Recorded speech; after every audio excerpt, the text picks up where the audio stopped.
Repair Clinic encourages you to perform this procedure safely. In this video, we will show one or more of these icons to alert you when to use caution. As with any repair, be sure you unplug the appliance before beginning. Your first step is to remove any shelving or drawers obstructing the freezer's rear panel. Next, lift the light lens cover up and out to remove. Unscrew the light bulb and set it aside. Remove the screws securing the rear panel. And, if applicable, detach the grounding wire. Now lift the panel up and out. Unclip the old defrost thermostat from the refrigerant tubing.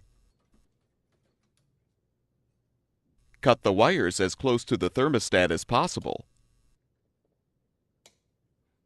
And strip off approximately a 1/4 inch of insulation.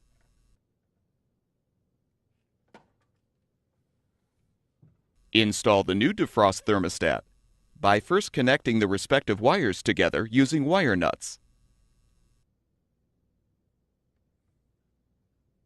Add silicone sealant to the bottom of the nuts to seal the connection.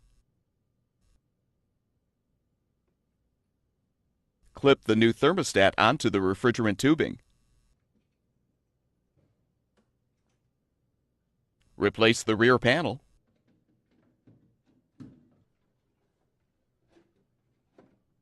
And reattach the grounding wire if applicable.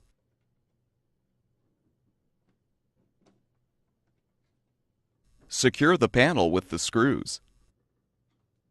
Replace the light bulb and the light lens cover, as well as any drawers or shelving.